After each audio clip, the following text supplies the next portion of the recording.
Welcome back to Crime Chats. Tiny room, microphone, endless crimes. Yeah.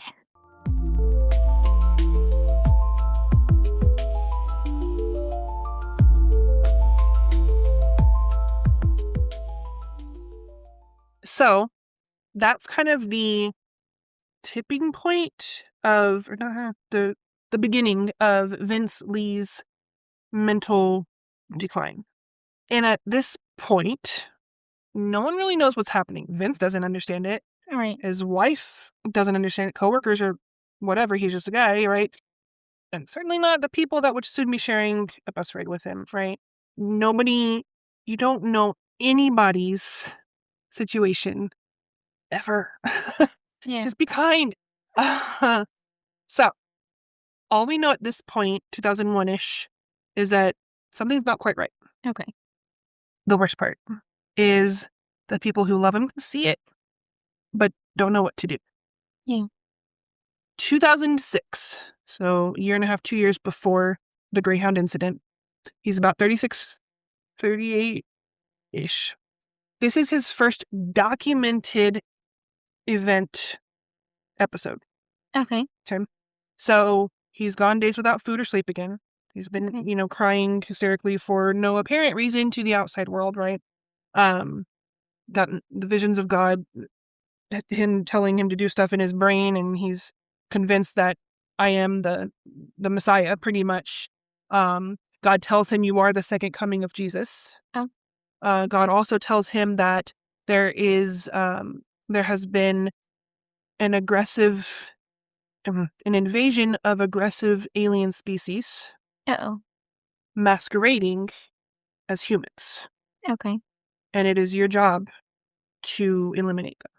God commands Vince to eliminate the evil forces of aliens within, unassuming That humans. reminds me of that couple that Folia do? no. We haven't covered them. Oh. It was a big case, but she Yes. they shot both of her The kids children, they were JJ and Yeah. I was just thinking about them yesterday. That's insane. Golly. Yeah, they shot them because they're aliens or whatever, and then she's still in prison. She did an interview recently. It's on YouTube. Yeah, she's scary. It's scary because it's just, that would be a fun one to cover, but hard because of, children. Crime is hard. All right, so we have 2005. Again, Okay. he's about 30, mid-30s. He's mid-30s. He is traveling, just a normal day, and out of nowhere, leaves all his stuff behind and just goes out walking on the Ontario highway. 2006. This is 2006? 2005. He's about 36. Oh, okay. 2005. Okay. When police pull him, not pull him, he's walking on the highway, they talk to him and they're like, hey, what you doing? He goes, I'm following the sun. Okay. Very matter of fact, God told me to follow the sun. And the police, RCMP, what do you think they do? Arrest him? Close. Usually the police do nothing in situations like this. This police officer had a noggin on him. He's like, something's not right. Okay. Mentally in this guy's head. So he was hospitalized. Oh, okay. And he was examined and all that kind of stuff. No diagnoses were made at this point. So he still hasn't been officially diagnosed ever. Okay. Wait, but he talked about following the sun. Yes. So wouldn't he have told that to somebody at the mental hospital? Yeah. Wouldn't they have the knowledge to understand? But wait. Okay. He checks himself out AMA against medical advice. Okay. Before did God tell him to do that, or was that just him? Well, his delusions were providing paranoia against all government institutions. Oh, yeah. So he didn't trust the hospital. Okay. So you are sick, right? You don't think you're sick. There's no reason that you would think you're sick because your delusions are telling you you're not, right? You're fine. Everyone around you is encouraging you to go to a doctor, go to the hospital. And why would a well person go to the hospital? Right. So you don't go. You don't trust the hospital anyways. Yeah. So it's kind of this cyclical nothing. Yeah. Because what are you going to do? Exactly. Yeah. They just aren't going to listen and aren't going to go to the doctor. You Right. can't force them because then they can leave AMA and it's just like a cycle. Yeah. And would we just detain every person with a mental disorder because of what they could do? That's not moral. That's not humane, Like literally everybody would be in prison. So, no. One of the things he did start doing during this time, because he needs to eradicate the alien invasion, he's carrying this hunting knife everywhere he goes to be ready. Okay. If he comes across one. Okay. And I don't know. I can assume Canada's laws against carrying a knife are probably a lot different than ours. Yeah, they're probably more similar to the UK. I agree, which would be no. Mm-hmm. That's not lawful. Yeah. It's not legal. But nothing was said about that, which again, I imagine if he's taken to the hospital, they search him. Yeah. But I could be wrong. He may have checked himself out before they could even get to that point. I don't know. Also, sorry if this ruins something, No. but him already carrying it everywhere he goes in 2005 takes away planning, premeditation for the 2008 in my head. Like, I'm like, oh, well, if he was always had it, then it's not like he planned to stab somebody on the train that morning. Okay. It wasn't not a delusion. What is that called? Event. But, like when you have you snap kind of thing. Oh, yeah.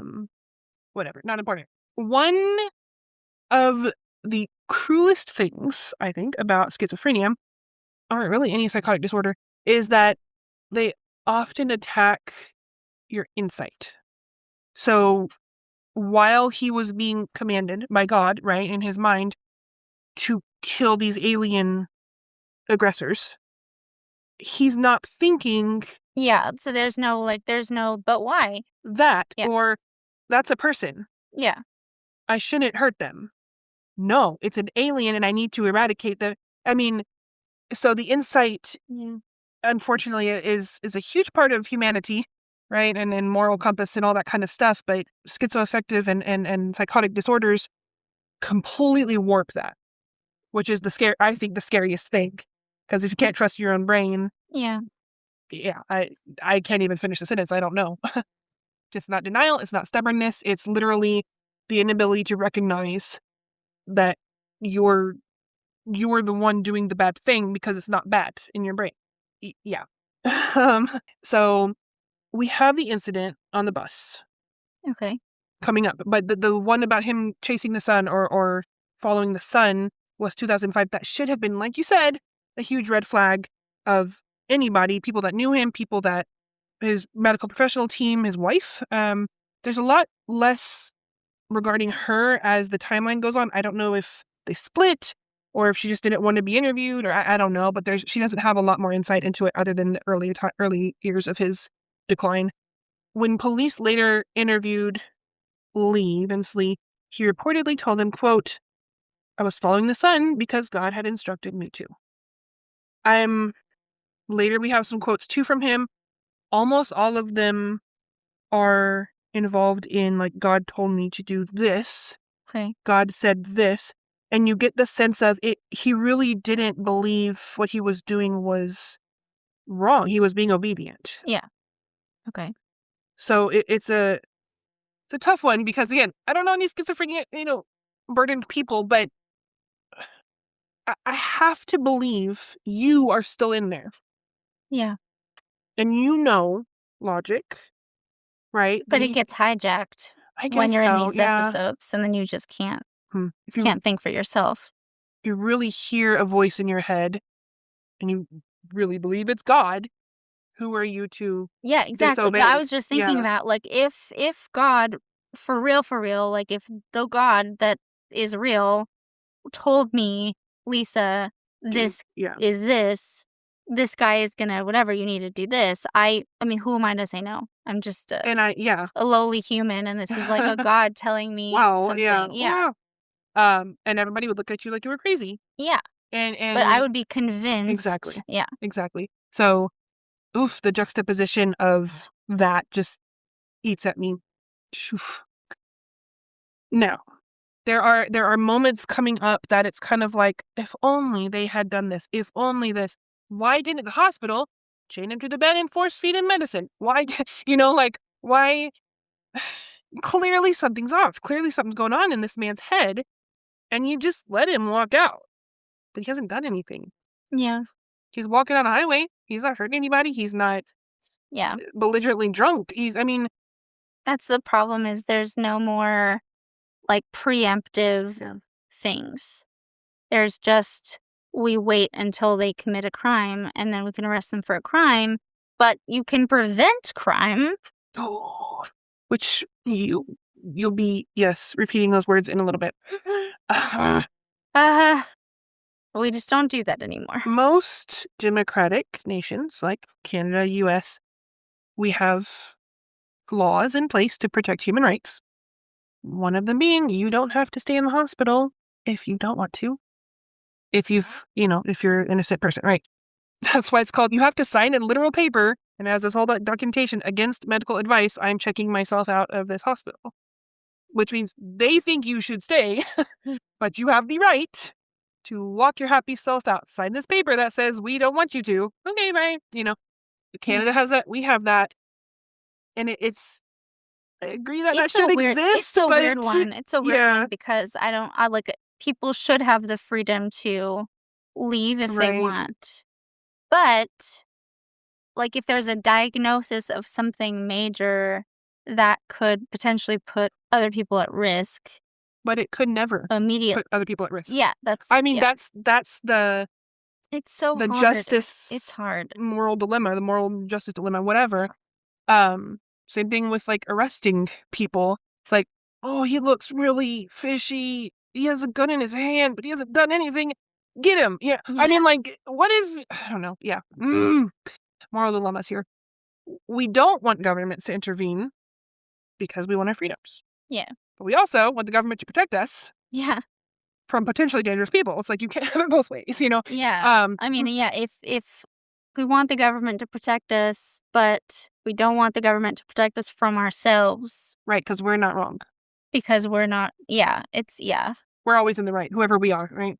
Yeah. And the other thing is, we don't want governments to lock up mentally ill people because they're mentally ill. Right. That looks bad. We're all mentally ill at some point, I promise. But if their delusions start becoming violent, or they start saying things like, I'm being told to kill all the aliens, I feel like that would be enough to contain that. Yep. And that's, I think, probably one of the hardest decisions people in whatever position have to make, because you're going to make someone unhappy. Mm-hmm. And you're going to ruffle a lot of feathers. Can't please everybody. Nope. And human rights and things like that are just a sore subject for a lot of people, and understandably. I mean, there's definite defense there. Looking back, I think it's, again, hindsight always gives us clarity. But who would have known? He was such an unassuming guy. Mm-hmm. Kept to himself. He was quiet, did his work. I mean, you can't predict. We can't predict the future. That's kind of what it comes down to. So Vince goes home after his hospital stay, and he checks himself out, went back to work, did his job, lived his life. And again, coworkers are like, he was just a guy, I mean, again, there's nothing crazy about him. Right. Psychosis doesn't usually announce itself like screaming like, hey, I'm psychotic, watch out for me, Coming through. So it's a, I wouldn't say secret, but if you don't know the person, I don't think it's easy to identify. Again, I don't know anybody like with these delusions or things like that. Over time, these beliefs that Vince is being directly spoken to by God become more elaborate. Okay. He begins, his all-nighters turn into like week-nighter all-nighters. Oh, no. They're expanding. He's getting more paranoid. He takes a trip on that other bus. Remember I said to come back to it? Oh, yeah. 2 days before, right? Yes. Okay. He gets on the bus, goes for a while, gets off the bus. He gets off the bus I have my handy-dandy map here. He gets off the bus in Edmonton, Alberta, on the 29th. So the day before. Okay. And he is trying to sell his laptop, which is a very good laptop. He's in computer science after all, right? He knows what good tech is. And he sees this teenage kid, like 16-ish, and he's trying to sell him his laptop. He's like $600. And he goes, oh no, $600. I got 60. He's like, deal. So he sells this like really expensive laptop computer to this teenager for $60. Wow. Made that teenager's day. Right. And then later that evening, he's seen outside a diner on a public bench, and he sleeps standing bolt upright the whole night, staring forward. Not sleeping, but passes the night. Wow. That way. Not moving at all. Staring straight ahead, wide-eyed. I think that would alarm me. Yeah. If I saw that. Yeah, it's weird. Don't you have a home, buddy? Are you waiting for somebody? Well, then, the next day, so he spends the night that way. The next day, he gets on bus 1170. Okay. Where Tim McLean is, in the back of the bus, with his headphones on, and Vince sits kind of toward the front. They go down, they go stop. At the stop they make in Brandon, Manitoba, at about 7 p.m. July 30th. Okay. This is the last scheduled stop or rest stop they're going to take. They, every other time people have gotten off, stretch their legs, get some snacks, go take a smoke break, whatever. And then they get back on. They have about like 10 minutes at each stop to do whatever they want to do, and then get back on the bus. Some people change seats anyways just because they're like, oh, yeah, Mm-hmm. Vince stays in the front. Tim stays in the back. At this stop in Brandon, same thing. They get back on the bus. Vince stays in the front. Tim goes to the back. About 15 minutes into their continued ride east, Vince just stands up suddenly, says nothing, walks down the aisle, kind of looking again. He has sunglasses on, right? But he's kind of doing this down the aisle a little bit, and people are kind of like, a little standoffish because he's like, what are you doing, Yeah. And there's an empty seat next to Tim. And Tim kind of looks at him and smiles and nods, and he puts his head back down. That's the only interaction they've ever had in existence. Wow. Vince sits down next to him. And this is where, if you remember back to the beginning of the episode, I had you close your eyes. Yes. This is toilet paper. Right. So he sits there, he's got his toilet paper, his sunglasses, and he decides he wants to go through his bag on the floor. So he puts the toilet paper between his chin and his chest, and he's rifling through his bag. And then he pulls out that knife and then stabs Tim in the neck and chest multiple times. Tim yells. That's when people are like, starting to think they're having a fight, an altercation, and quickly see that it is one-sided. Tim had no possibility, no opportunity to defend himself. Oh, no. That's when the "stop the bus" yells. Whoever said that. Bus driver looks in the rearview mirror and sees something's happening back there. He quickly pulls over on Highway 1 on the side and pulls the emergency immobilization, which I learned is a thing. It literally creates a block in the engine, and you have to have like a specialized key or something to undo that. Oh, wow. So, I didn't know that was a thing. Quick thinking on the bus driver's way, whatever. People are kind of like storming toward the door to get out. And I think he's one of the last ones out. And then there's another, like a completely unrelated truck driver guy passing by, like what he pulls over to see if he can help. Wow, good people exist, right? And these are happening like very quickly, right? You have this guy, and I have their names. I want to say their names because they're helpful people. Bum, bum, bum, bum. So Brian Cox was the driver of the Greyhound.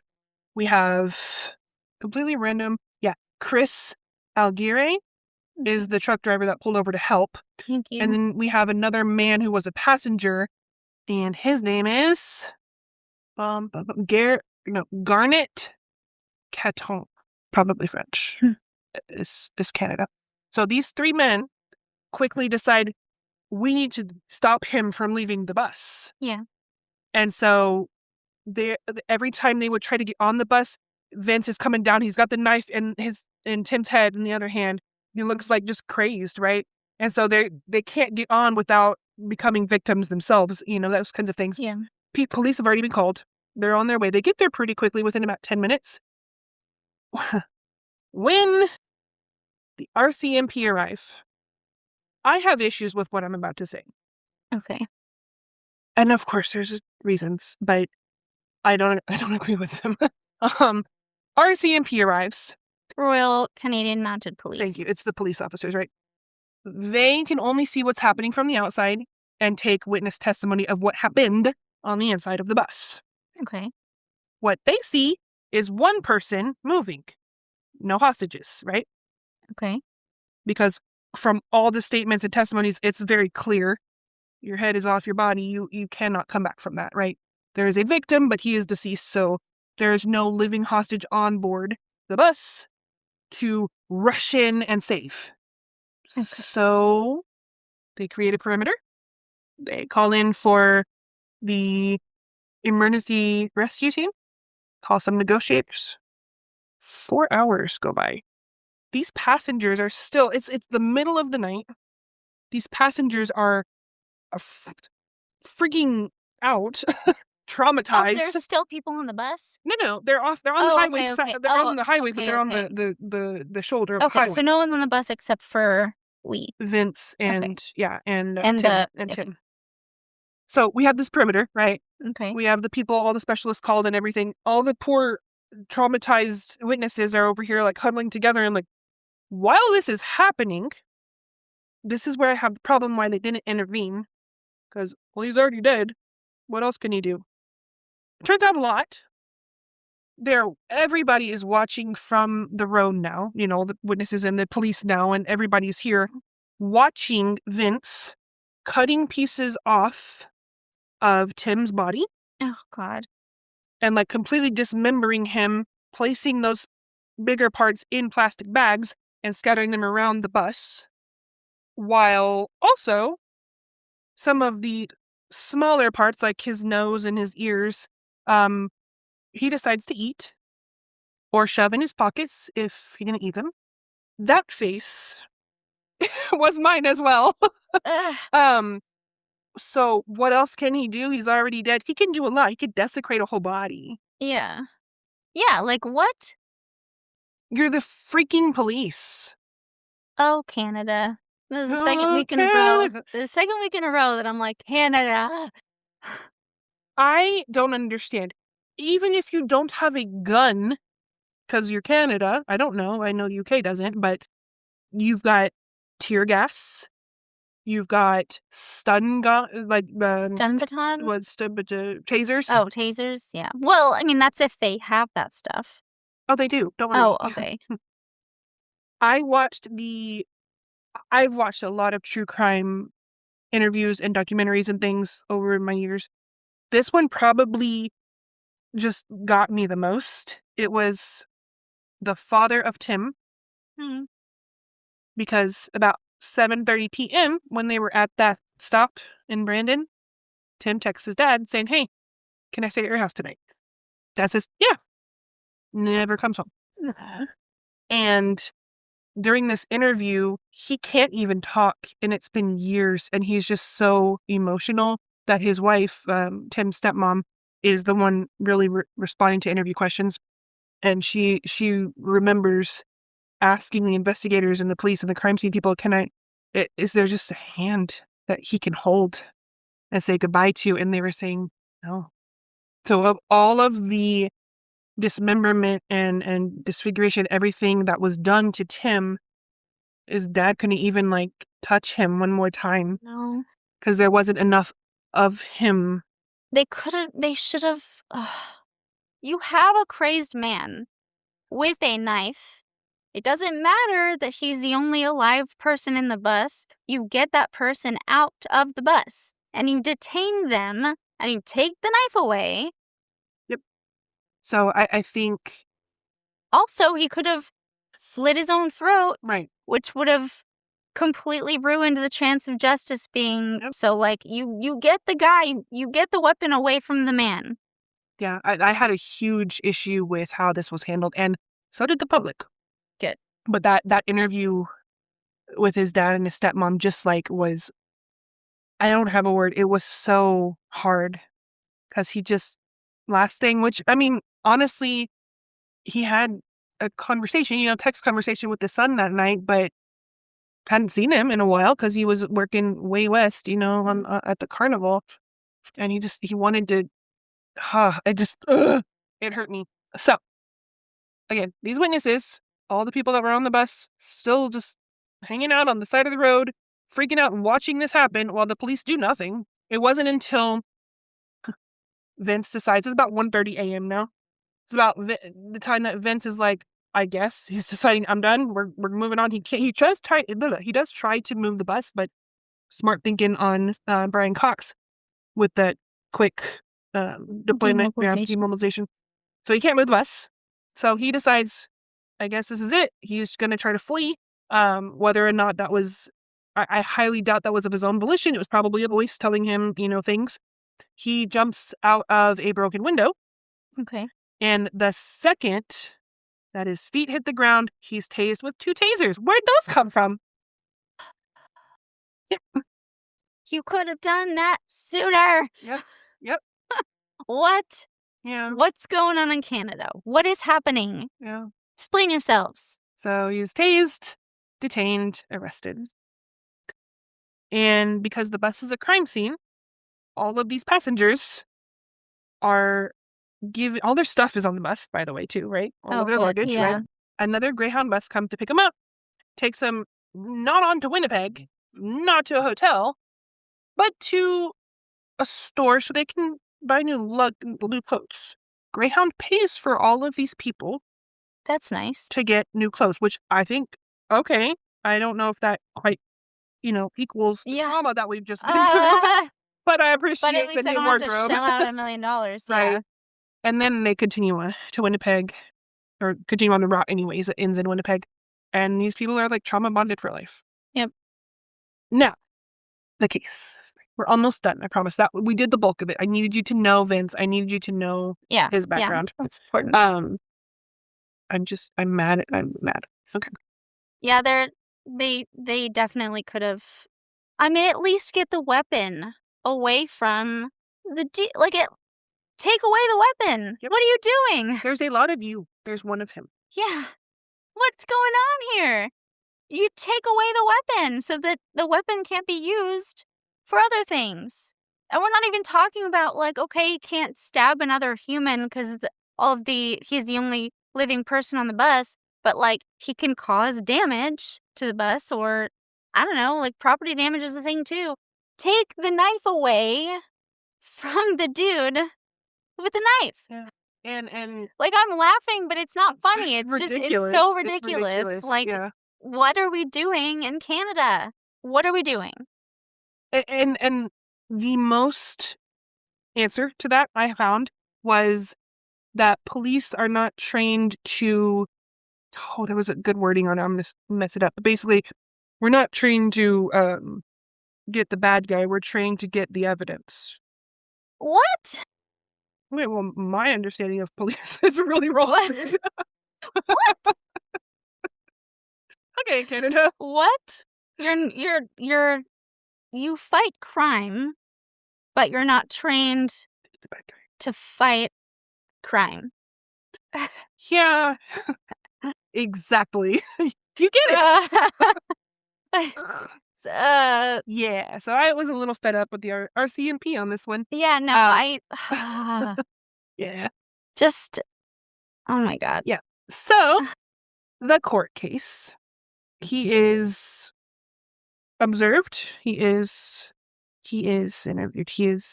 Doctors come in and assessed. Thank you. Okay. By criminal psychologists and criminal psychiatrists, all kinds of people, to determine if he's even criminally competent to stand trial. Mm-hmm. And the answer is no, pretty unanimously, based off of a lot of different interviews and things like that. Yeah, that was my guess too. He's not. Yeah. He's not ready to do any of that any kind of time soon. Dr. Stanley Yaron is a forensic psychiatrist, and his job, and I liked this, that's why I wrote it down, is literally to evaluate mental status, not prove innocence or guilt. Okay. And he determined mental status of Mr. Vince Li over 19 interviews. So pretty substantial evidence, observational evidence, that he's going through something big. And Dr. Stanley Yaron does diagnose, finally, Li as, quote, suffering from schizophrenia with active psychosis, end quote. Okay. So he's finally diagnosed, which means he can get medication to help live a normal life. Yeah. Too little, too late, maybe. He is therefore not tried in a court because he's criminally insane. Okay. So he is sent to Selkirk Mental Health Center in Manitoba. Okay. And there, he is given medication consistently. Good. His movements are very much controlled. Treatment is mandatory. You can't be like, no, not today. Yeah. It makes me feel funny. Nope. This is your imprisonment for right now. Constant evaluation, daily. And within an incredible amount of time, in my mind, his delusions start to fade, which is great. I mean, that's fantastic. Yeah. His antipsychotic medications are doing the work, and it's almost like he wakes up and he's confronted with the horror of what his hands did. And you ate a part of somebody. He's sobbing because of his actions. Yeah. It is true remorse shown. And this is where I think the split happens in the public's eye. It's like, but he killed someone horrifically. But did he? I mean, was it him? Was it his alternate reality? I mean, it's such it's hard. And when you see like interviews of him heaving uncontrollably about what he did, his hands did this, he's just inconsolable with grief for his act, like what he did. Which to me really solidifies the court's decision of the not criminally responsible by medical defect, which is Canada's version of not guilty by reason of insanity in the US. Again, everybody agreed that was the right call. Defect makes him sound like he's like a robot and like the defective part. Yeah. Just what is going on in Canada?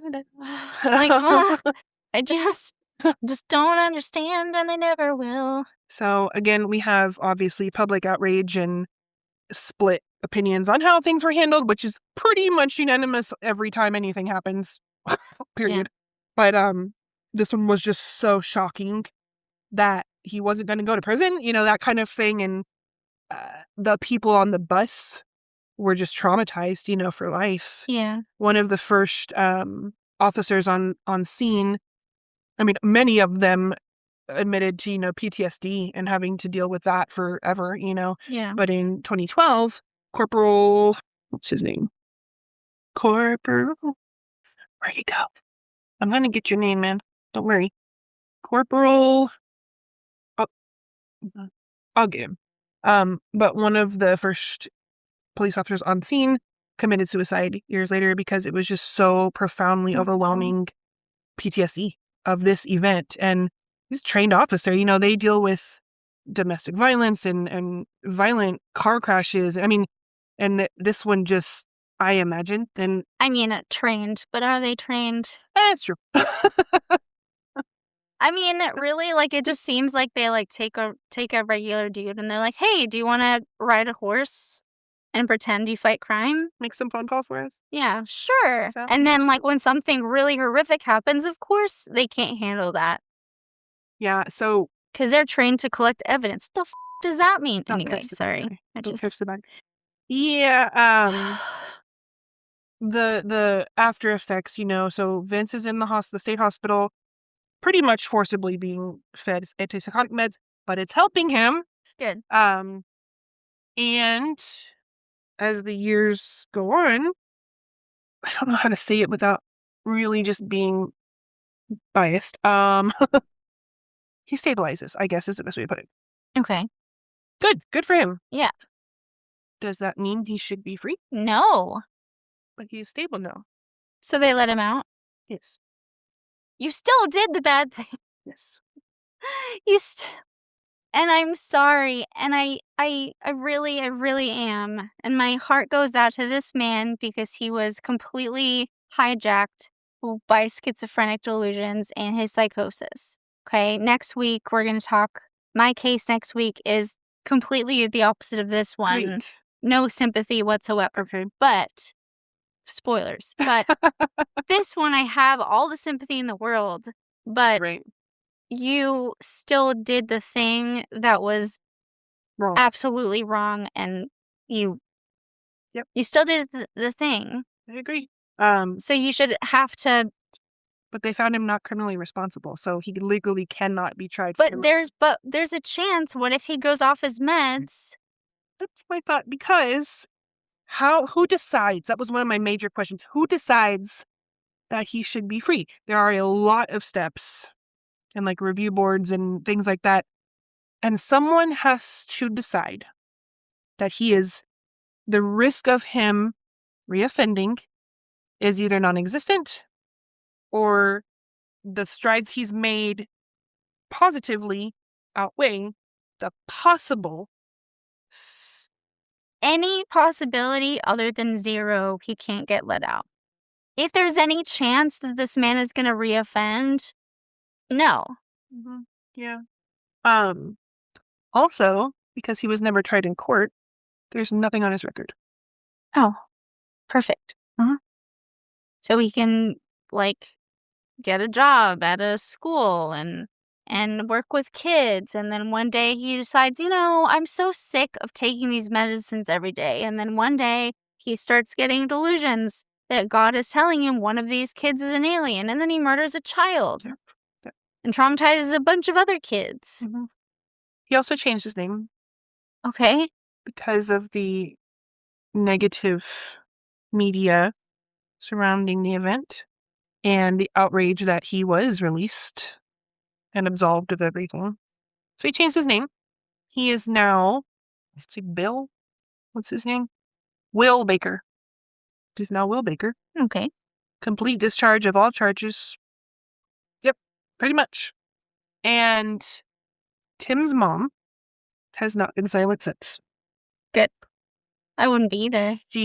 Mama Bear. She speaks publicly about literally the daily pain of reliving this all the time and watching in real time her son's murderer live a normal, happy life. Mm-hmm.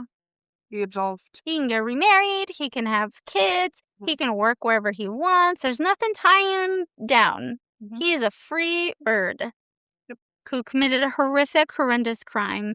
Ate pieces of a human, but because he was in that moment psychotic. Mm-hmm. He is just like, I'm going to change my name. That's not me anymore. Right. That's not me. That was my psychotic brain. Yep. But you still did the thing. Your brain is still capable of it. It's such a weird, because societally, I feel like I have society kind of, my inner society voice is like, that's so mean, you're so blah, but but think about it without emotions. Take emotion out of it, okay? Mm-hmm. This man, he committed a crime. He committed a horrific crime, several crimes. Yes. At the same time.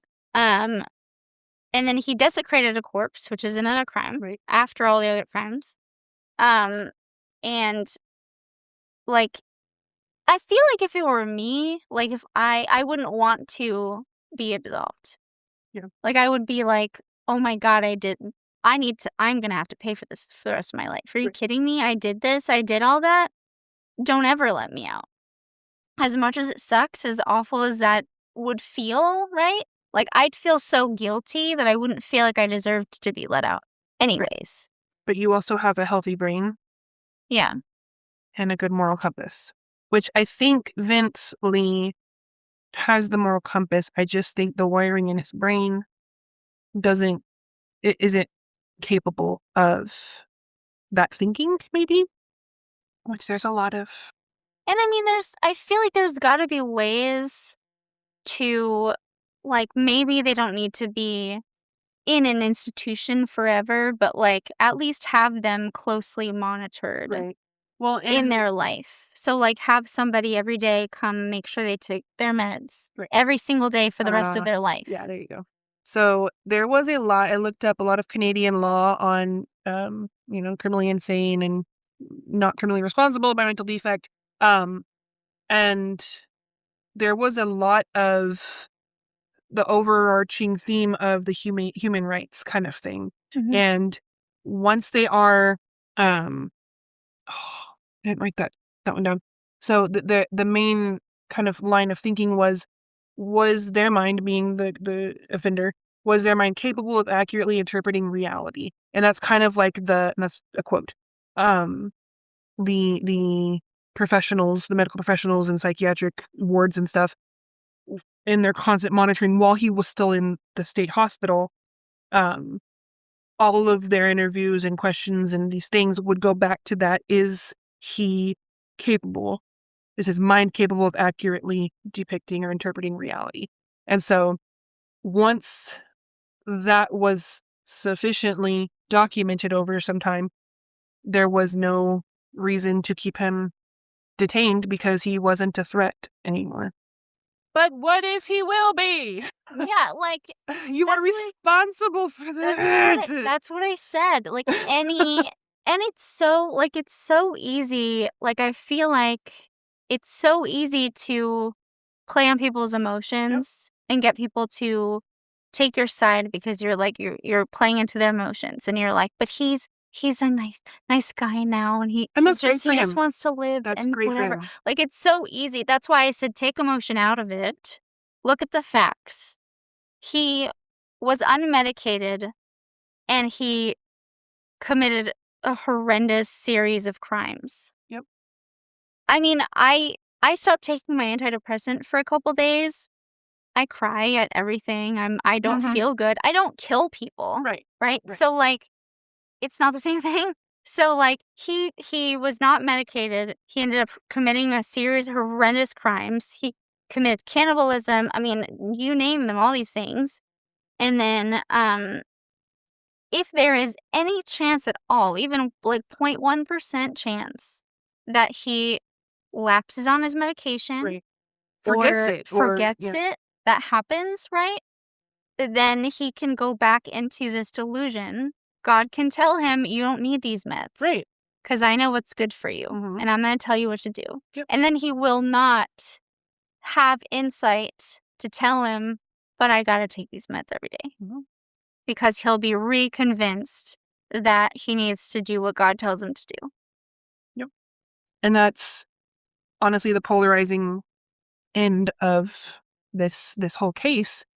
You have a completely free of crime man because he was found legally not criminally responsible. So he could never be tried for that crime again. The alternative was the state hospital and mental, psychiatric hospital, and super close, everything was monitored all the time. That's structure.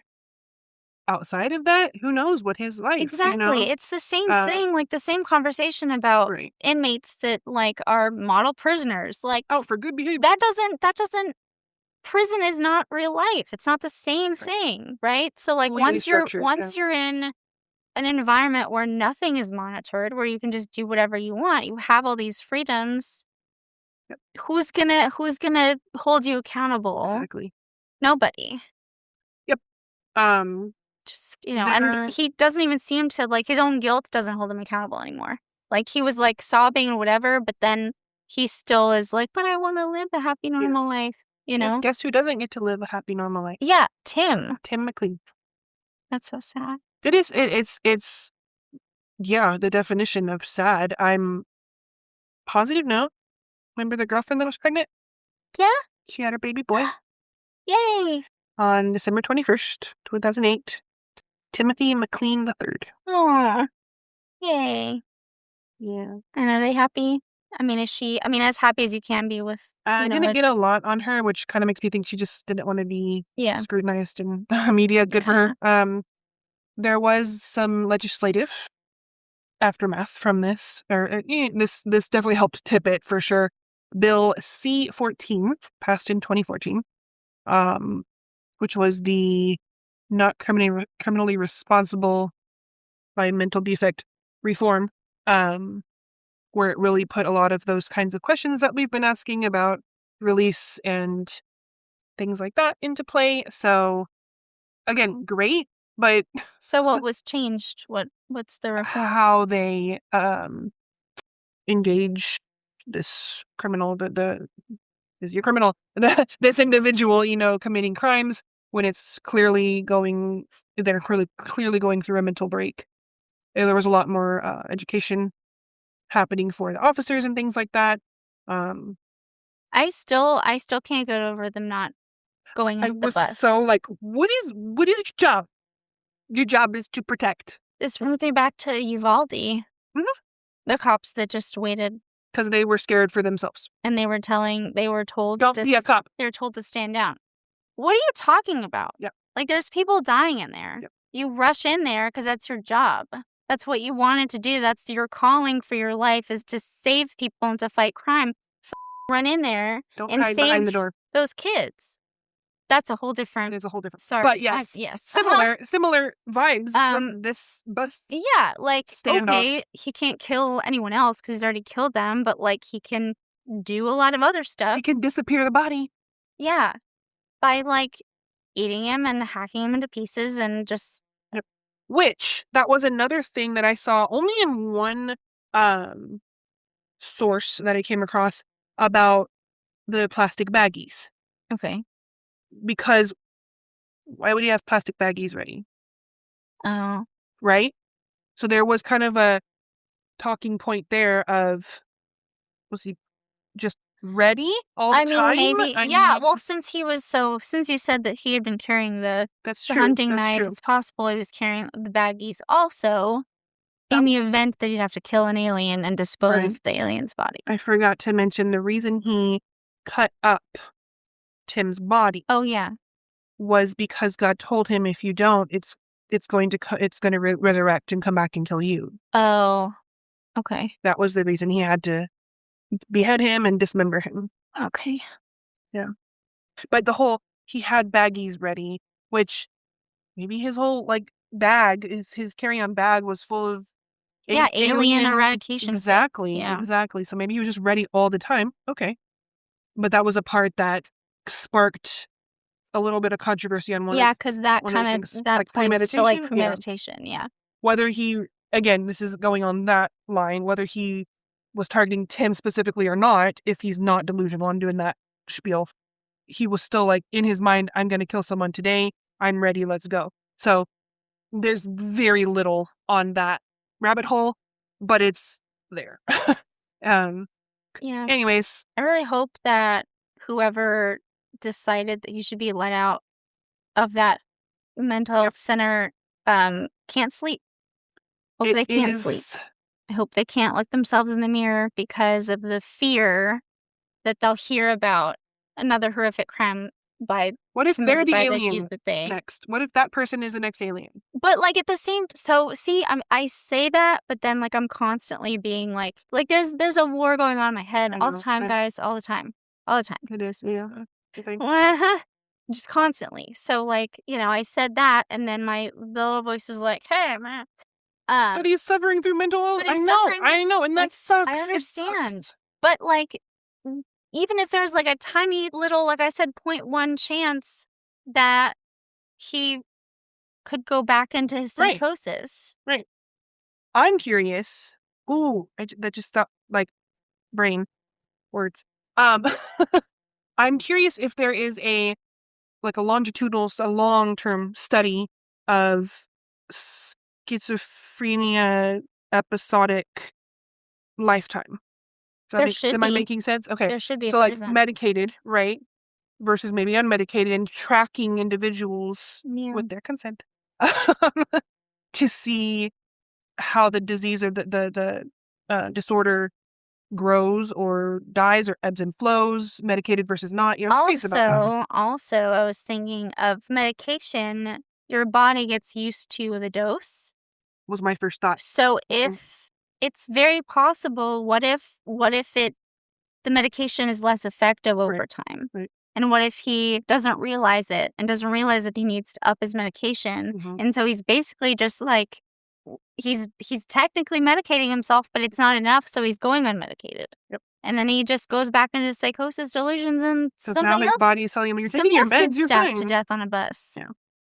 Yep. So welcome to the month of NGRI, not guilty by reason of insanity. This is gonna be this is definitely gonna be a doozy of a month. They're controversial, and I think I equally agree with both sides of this this issue, which is hard. I don't know. It's a tough one.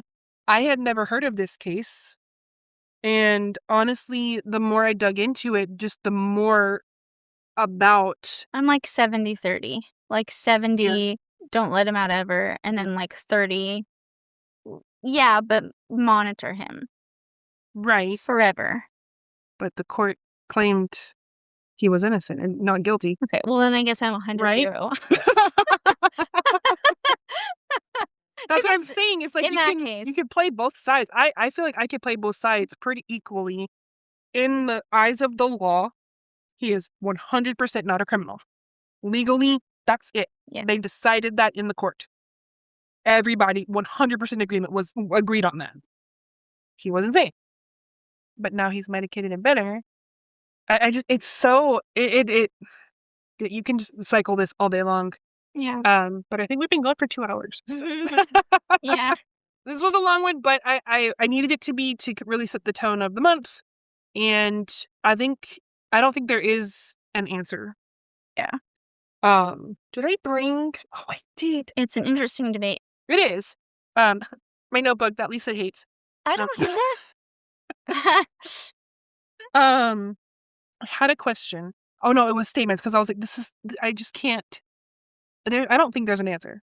So I put, sometimes justice means punishment. Sometimes justice means treatment.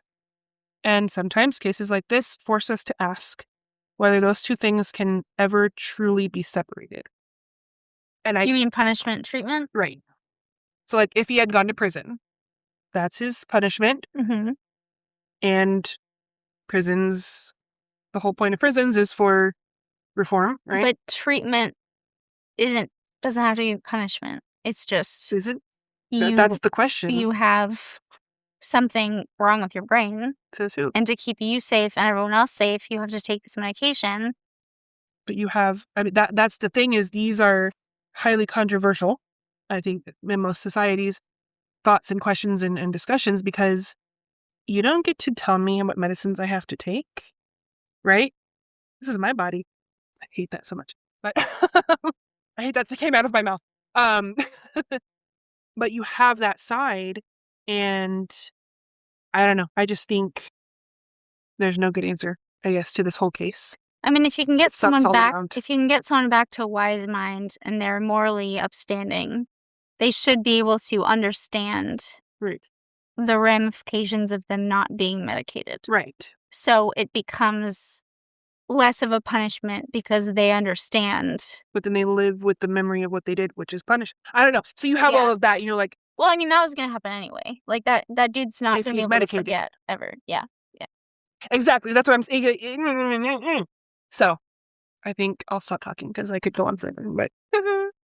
Well, that was a doozy. I told you it was a doozy.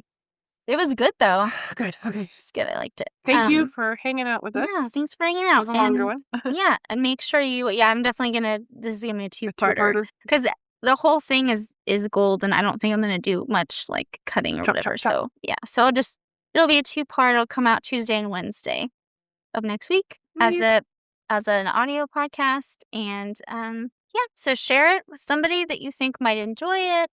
And like and subscribe to our channel, and if you don't have if I said something wrong or gave you false information, let me know, because I did a lot of fact checking here, but I'm sure I can always make mistakes, so let me know.